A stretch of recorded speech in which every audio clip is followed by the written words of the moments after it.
All right, guys, today I am talking about the importance of adding weightlifting, aka resistance training, to your exercise regimen. There's lots of factors on why it's important. You will see if you look at the Gym Wars newsletter at the very bottom. I added a few ones. We'll go over some of those.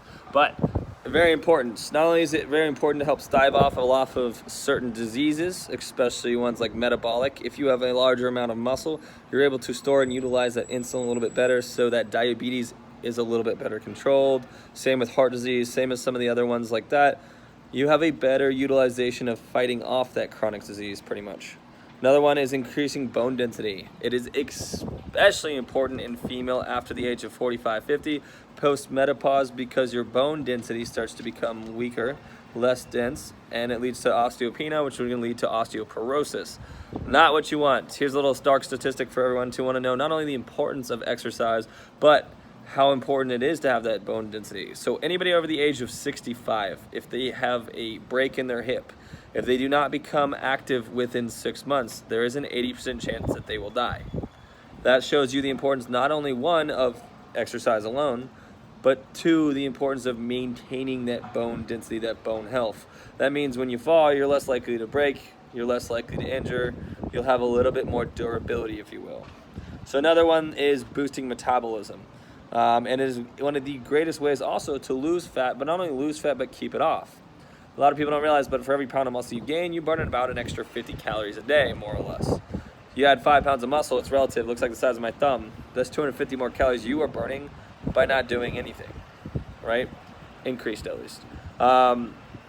So if you want to be able to maintain it off, it's important that you also want to have some muscle to make it easier to do it, rather than just burn it only from cardio, because then you're burning what you get out of it, but you're going to have to continually do that to kind of maintain. And as you age, you're actually going to have to increase your cardio as well. So you're better off by adding that weightlifting on top of that. Now here, big rumor right here that I want to destroy, put a nail on the head right now, is females don't get massive and bulky when they lift. The only females that are doing it are trying to do that. They're eating 10,000 calories a day. They are taking testosterone boosters. They are going for it. Females, you do not produce testosterone in the same way that men do. Testosterone is directly used in growing muscle tissue. So when you lift weights, yes, you grow some muscle tissue, and yes, you still have small amounts of testosterone, but you don't have the amount the men do that you're going to grow the same muscle mass relative. Now, you will get strength increases. There's a lot of benefits the same way, but you're not going to get those bulky, massive shoulders that a lot of girls say, oh, I don't want to lift weights because I don't want to get big. In fact, you're probably going to get a more aesthetic look that you're looking for and be able to keep that weight off even more efficiently.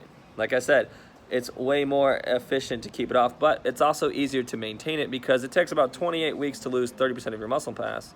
But it takes about 5-6 days of not doing cardio for you to start to lose all those adaptations that you gained as fast as you gain them. So if you gain them a lot, yes, it won't take you a day or two to lose everything, but you start to lose them as fast as you gain them, if that makes sense. It does improve your posture. You'll notice that a lot of people who are big and muscular don't normally slouch as much. I mean, it is possible depending on spinal and whatnot, but it does help your posture. So if you're sitting at a desk a lot and you're doing all these computer works, which I know everyone here is, that'll help kind of maintain all that posture, kind of give you a good breathing, good airway as well too, which improves confidence. Body language is everything. Not only do you like the way you look often when you have a nice aesthetic cut, but you have confidence too. You just grow it naturally when it comes with it. You don't slouch as much. You feel better about the way you look a lot of the times. You get a lot out of it just, again, from improving self-esteem. Also improves your overall sleep, increases your REM cycle abilities, your body's ability to regenerate that tissue. Only happens during REM cycle anyway, so you want to be able to have good sleep, especially if you're lifting weights. But that will also regulate your mood, helps prevent depression, anxiety, stuff like that too. So it is a big factor, again, as far as, again, avoiding mental health disease as well too. So it's not just physical in a sense. Another one is it regulates that insulin like we talked about, but it also lowers the inflammation. So lower inflammation not only can prevent joint pains such as arthritis, some of the other ones, but it prevents overall inflammation even in your arteries and stuff too. And I think, oh yeah, and then like I said, it improves balance. So that is pretty much the last one of the major ones. But I think everyone should kind of add some kind of weightlifting. What's recommended for ACSM, again, that if we talked about cardio, was that 5 days of 150 moderate minutes of cardio, but if it's weightlifting, you need to do 2 to 3 days of 20 to 30 minutes of weightlifting is best recommended for ACSM's resistance training. Now, the style of training, what you're looking to get out of it, all of that is relative, and that is another video. I'm talking about any kind of resistance training. I mean, it could even be doing push-ups, stuff like that, but it is not that rhythmic moves you do when you think of as cardio.